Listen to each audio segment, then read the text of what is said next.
Hello, I'm Esther Githu-Ewart. Welcome to Africa 54. Here's what's coming up.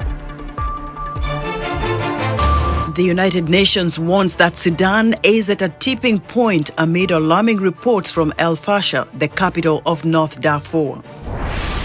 Nationwide death penalty consultations are ongoing in Zimbabwe on whether to abolish death penalty to conform to international standards.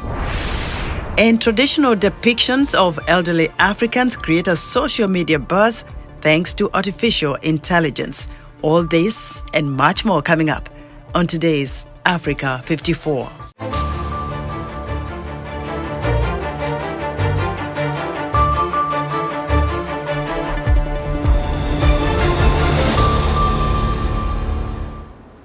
Hearings are underway in The Hague into a request from South Africa to press Israel to halt its military operation in the southern Gaza city of Rafah. This is the fourth time South Africa has asked the International Court of Justice for emergency measures since it launched proceedings alleging that Israel's military action in its war with Hamas in Gaza amounts to genocide.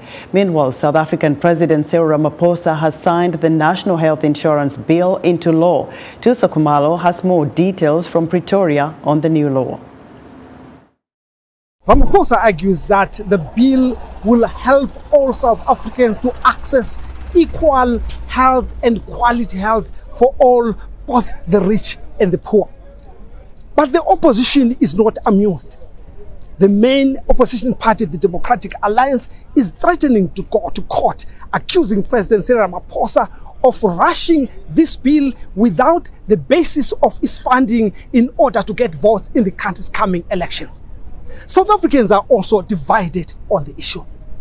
The economy is not stable. There could be challenges, but on my side, I think it's a good thing. It's a good go ahead. Every citizenship from South Africa would be happy to have free access of great hospitals. I'm supporting what President is saying. It is the good thing, because some people, they don't have money. Actually, they are dying because they can't afford the hospital, the hospital bills. So I think that is a good idea. I'm so happy about the president. He do us to go to the hospital without money. We say thank you for him. God must help him to be a president in South Africa. I feel like it's just a gimmick, just a facade. They just trying to gain votes. But then at the end of the day, once they win the election, we don't know if they will provide this bill and do what they say they're going to do. With elections just about 2 weeks away, health experts are warning that any decisions that are made to appease voters could have dire consequences for the country's health system. They say it could drive doctors out of the country. But the South African government says even after the elections, South Africans will still need to access good and quality healthcare. And this is exactly what it is doing. Tuso Kumalo for VOA News in Johannesburg. The UN Under-Secretary General for Humanitarian Affairs, Martin Griffiths, warns that Sudan is at a tipping point amid more alarming reports from El Fasher, the capital of North Darfur. Griffiths says that countless lives are at stake and medical supplies are running low. For more on the situation in Sudan, VOA United Nations correspondent Margaret Bishia is standing by in New York. Margaret, the people of Sudan are really suffering. How dire is their situation in northern Darfur's capital, El Fasher? Well, the situation in El Fasher has had UN officials here concerned for weeks, and now their worst fears seem to be being realized. There are credible reports that since Friday, the Rapid Support Forces have advanced into El Fasher, which is the capital of North Darfur, and they are fighting with the Sudanese armed forces that are inside the city. And El Fasher is the last city in the Darfurs that RSF hasn't captured yet. So they're probably there for a big battle. And the UN says that there are more than 800,000 people sheltering in El Fasher. Many of them are displaced from other parts of Sudan and Darfur. They've gone there because it's been relatively quiet until now. But many of them have move towards the south of El Fasher, we've heard, but the UN says really nowhere is safe there. And yes, there is a huge hunger crisis in Sudan and all of Sudan and in Darfur. And in El Fasher, the UN says about 330,000 people there are really at emergency levels of food insecurity. Humanitarians cannot reach them because of the fighting. Today in Bahrain, the UN Secretary General is at the Arab League Summit, and he made another call on the SAF and the RSF to immediately stop fighting and to resume negotiations, which have been stalled for months. So a lot of calls on them to stop.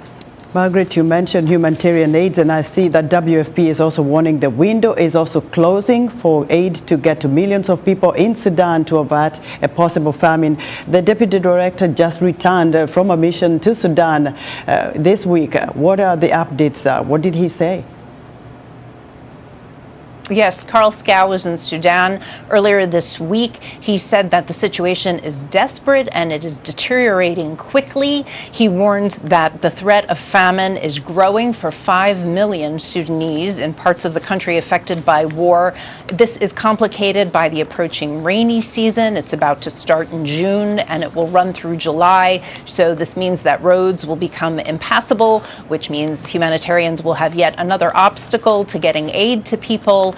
It also means farmers need to hurry up and plant their seeds or they will miss the next harvest, which will just continue this cycle of hunger and extreme hunger in Sudan if they can't plant the next crops. The humanitarians are having trouble because of the fighting, of course, but also because there are so many checkpoints on the roads. There are road closures, border closures into Darfur and such, and a very real lack of funding.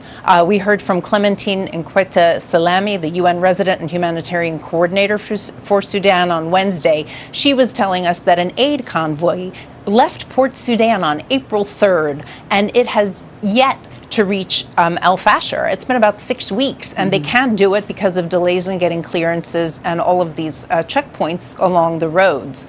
And medical charity Doctors Without Borders is saying that their hospital in El Fasher is, they have a partner hospital there. They say it's overwhelmed, undersupplied. Medical supplies aren't reaching the few hospitals that are left. So the situation is really just cycling downwards.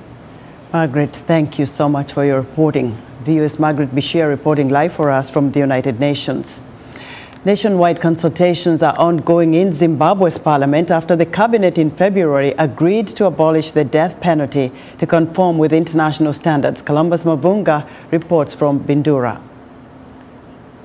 Bindura, Zimbabwe, a crime-riddled mining town about 100 kilometers from the capital Harare and the site of a recent public hearing on the death penalty. Zimbabwe's parliament hopes citizens will support the bill abolishing the death penalty for crimes such as aggravated murder and treason. Energy Mutodi heads the parliament's Justice Committee, which is leading the hearings. People have spoken. They are coming up with different views. Some are for the idea that the death penalty must be removed. Some are saying it must remain in the Constitution as a deterrent measure. Those against the death penalty, like Tinei Mashone, say the punishment is too harsh and archaic. The Constitution, Amendment number 20 of 2013. If you look at our Constitution, it protects women from the death sentence. But we are pushing for equality. That is the basis of constitutionalism and democracy. So there is a bias there. So I am in support of the new bill. It should pass so that we can correct people. We cannot solve violence with violence. Amnesty International says it hopes Zimbabweans support the proposed law to end the death sentence. Once it's done, it's done. And if someone is wrongly accused, then we cannot then take that life back. Two, we are saying this law is something that is a colonial relic that came with the white colonialists, and they were using the death penalty to oppress the black majority. So we are saying, why are we still inheriting something that was being used against us as the black majority? Some participants at the hearing said they are seeing people who killed their relatives walking scot-free. Some Zimbabweans called for imposing the death sentence on rapists and those who commit violent crimes like robbery. I disagree. I disagree, because some are pardoned after serving 5 years and released. Right now, I see the person who killed my brother walking freely. What should I do? If there is no hangman, you can hire me. The last execution in Zimbabwe took place in 2005, and the death penalty opponent, President Emmerson Mnangagwa, last month commuted the death row sentences for some prisoners to that of life imprisonment. Columbus Mavunga, VOA News, Bindura, Zimbabwe. The United Nations Environmental Agency says Africa is the lowest contributor of global greenhouse emissions, but remains the most vulnerable to the effects of climate change. A U.S. charity called Give Directly is helping some African communities build resilience to the warming climate. Juma Majanga reports from Baringo, Kenya. In Loresho village in Kenya's Rift Valley region, residents celebrate with a traditional gospel song saying, "Thank you, God, for remembering us." The village is south of Lake Baringo, which has been seeing harsh conditions attributed to climate change. As community here, we've experienced some long dry spell. At the same time, we've been experiencing a peculiar rainfall for short time or for a long time. Climate scientists like Philip Omondi say human activities have polluted the atmosphere and nature is fighting to readjust itself. When nature is fighting back, it is fatalistic. That is what we are experiencing now. We are having more of extreme climatic events and very frequent and quite biting. So the droughts that we are having will be very, very intense. The floods that we are having will be very, very damaging, because nature is trying to readjust itself by fighting back. The UN Environment Programme says Africa contributes just 3.8% of the world's global greenhouse emissions. Yet, its communities are some of the most vulnerable to climate change. 70-year-old Lokuta Lepakany says he lost all his livestock to the deadly drought in the Horn of Africa and was displaced from his ancestral home 2 years ago by the rising waters of Lake Baringo. I had 2 farms, one on this side and one on the other side. I lost them all, even my houses. Everything was swept away. American non-profit organization Give Directly is helping people like Lempakany by providing cash transfers of up to $1,000 to build resilience to climate change. It is time, number one, for us to be able to get donations for the aid sector go directly in the hands of the people who need it. Then after taking it there, give them the opportunity to make the decisions on how that money can change their lives. Phoebe Marichon is one of the more than 6,750 households that Give Directly says it has helped in Baringo. She used the donation to buy land and build a new home. The 32-year-old mother of 5 says the charity has helped her rebuild her life. There's a big difference in my life. At least now I can get school fees for my children because I have a small business. I also cultivate a farm that I bought upstream. So now when people are harvesting, I also have something to harvest and get food. Give Directly's Baringo field officer Ivas Ngetich says the program is working. We've seen recipients build houses. They're able to improve their living conditions. And someone would say, I bought a mattress. I used to sleep on the floor previously. And so they talk with a lot of passion. As experts project effects of climate change to continue and even expand, Omondi says the best way to help communities is by giving them capacity to adapt. Juma Majanga, VOA News, Baringo, Kenya. Zambia's external debt is $18 billion, with $13 billion restructured. It agreed earlier this year to restructure $3 billion in international bonds with private commercial bondholders, Western asset managers and hedge funds. VOA's Paul Ndiho spoke to Kenneth Mwenda, a professor of law at the University of Western Cape in South Africa, to provide more perspective on Zambia's financial situation. For a long time, Zambia has basically been a monocultural economy dependent heavily on copper.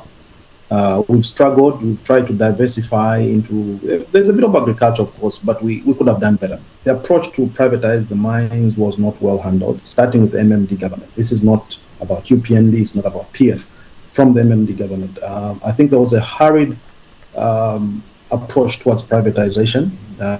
Yes, we had to privatize a number of those state-owned enterprises because they were loss-making and it was pretty expensive and costly to keep subsidizing them. But I think there was a bit of naivety in the way we handled the thing. There was just excitement that we are privatizing.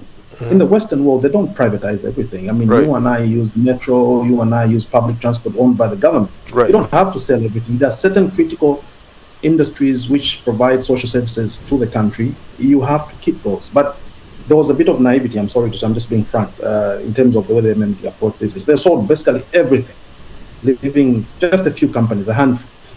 We had a lot of industries which were supporting the mining sector, for example, and clothing industry, textile, cereals, and whatnot. All those are gone. About the issue of restructuring the debt, I know the president has been in talks with the IMF trying to get the thing, done. But there are a lot of challenges, like you pointed out earlier. That has also complicated things. Is any of that close to the truth, or something else has to be done? You're simply restructuring debt. You might deal with maybe interest payment or period of payment and so forth. There are various ways and techniques you can use for debt restructuring. So that must be made very clear before people begin to celebrate. The debt is still there. Okay, you've just restructured it in terms of giving yourself a bit of room and leverage to reallocate some of your resources, national resources, from the budget to address other issues whilst you're servicing the debt. So that's very important. When President Hakainde Hichilema came in, he promised to revive the economy, he promised to create employment, he promised so many things that from his point of view were lacking at the time. He's been in power for a while now. Has anything changed on the ground? Good question, Paul. When you're in the opposition party, it's very easy to pick up mistakes of your friends who are in government. Most people in the opposition party sound very sensible and intelligent when they're talking. But when you're put in the driver's seat, it's a different ballgame. You then realize there are certain challenges that you cannot simply deal with overnight as you expected when you're in opposition. So I think that is really what is happening. Yes, there were promises that were made. Now the issue is, PF messed up a lot. That's why we have these problems. But you did foresee, you should have foreseen rather, that PF had messed up. So why did you make all those promises? Okay, so again, politicians need to be mindful that do not promise things that you cannot deliver. Be realistic in your campaigns. Because people will hold you to the promises that you made. That was Kenneth Mwenda, professor of law at the University of the Western Cape in South Africa, speaking to VOA's Paul Ndiho. Still to come, images of African senior citizens walking a fashion runway is creating a buzz on social media. We'll be right back.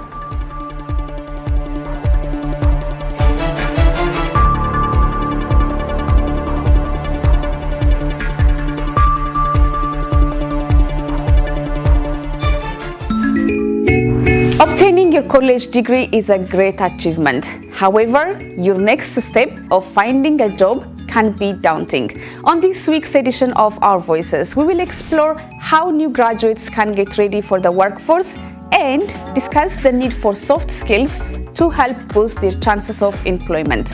Join the conversation each week right here on Our Voices.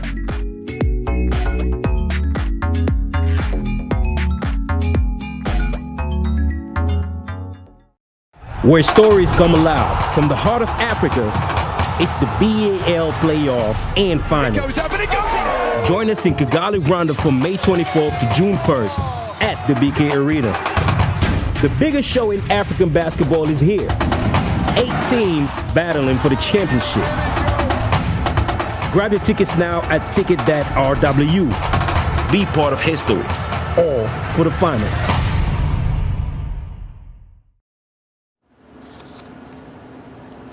In other news, at least 24 worshippers, including 4 children, were injured in northern Nigeria's Kano state after a man attacked the mosque where they were praying, according to a police spokesman. Police say the suspect, a 38-year-old resident of the area, confessed that he attacked the mosque in Kano's remote Gadan village in hostility following a prolonged family disagreement. A newly released report by Human Rights Watch says Al-Shabaab, an Islamist militant group with operations in Mozambique, used child soldiers to attack a town in the nation's conflict-stricken northern region. Human Rights Watch says the attack on Makomia, a city in the nation's northern region, was carried out last week by boys as young as 13 years old.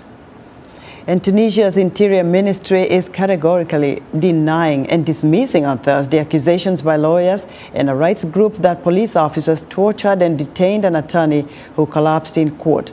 Prosecutors say Mahdi Zagrouba, a well-known critic of President Kais Saied, was arrested on Monday on suspicion of verbally and physically assaulting a police officer.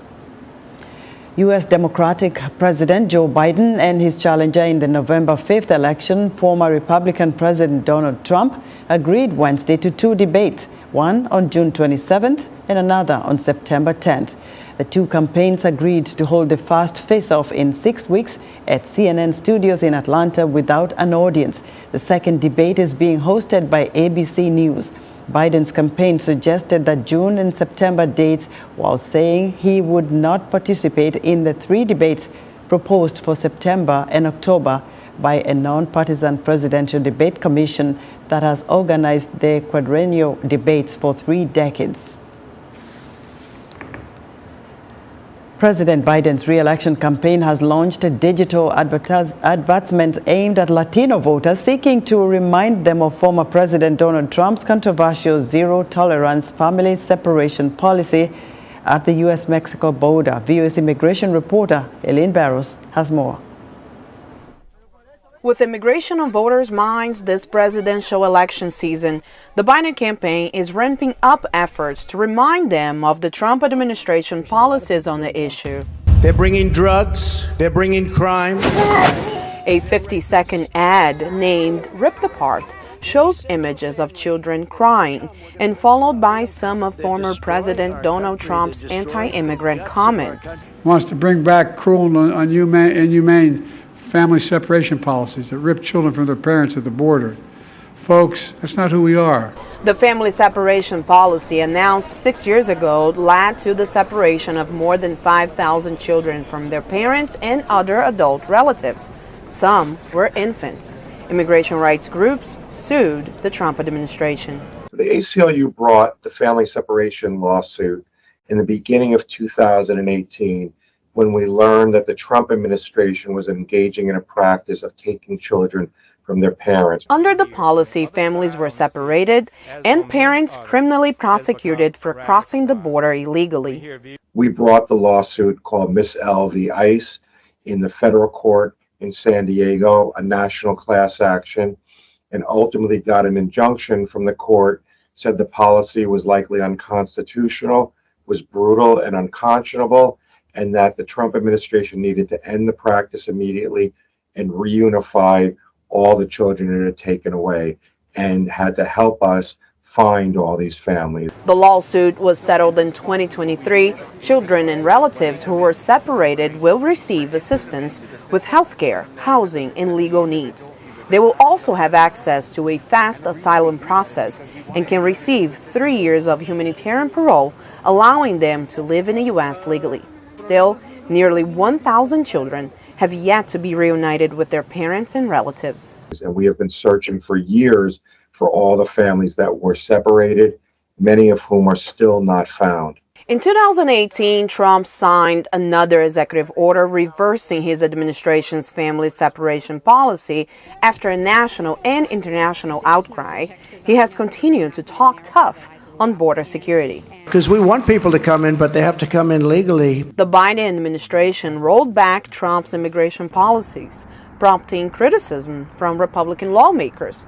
Berger Learned notes that in December, the court ordered that for 8 years, no administration may engage in a family separation practice. We would have liked it to have been indefinite. U.S. border officials can still separate a child from their parents if there is evidence the child is in danger. The separation must be documented. Immigration lawyers must be notified. But if future administrations try to make the separation of families frequent and routine again, immigration lawyers say they're ready to go back to the courts. Aline Barrows, VOA News, Washington. Images of African senior citizens walking a fashion runway is creating a buzz on social media. Artificial intelligence-generated pictures are challenging traditional depictions of elderly Africans. VOA's Karina Chaudhary has our report. Malik Afegbua's images showing African senior citizens walking the runway in fashionable clothing went viral on social media. The Nigerian-based filmmaker and visual artist used artificial intelligence to help create fashion show for the elders, using machine learning to present African senior citizens in ways rarely seen.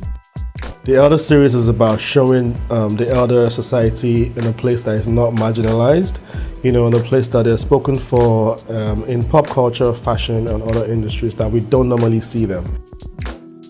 Now he is collaborating with designers at Marvel Studios. Ruth E. Carter, the Oscar-winning costume designer for the movie Black Panther, was one of the many people who reached out to Afegbua about his work. We have worked on something already where we created the art direction of some sort and the costume for the main actor, which is for Blade. Using artificial intelligence has raised ethical questions, with some arguing that it undermines human-created art. Afegbua says AI is an artistic tool. You cannot create what I created with AI because you don't even know how I did it. And that's because I created it with my own data sets as a tool. In the heart of Amsterdam, a celebration is brewing. During Africa Fashion Week Amsterdam 2023, Afegbua brought his digital fashion show to life. The crowd will go wild, man.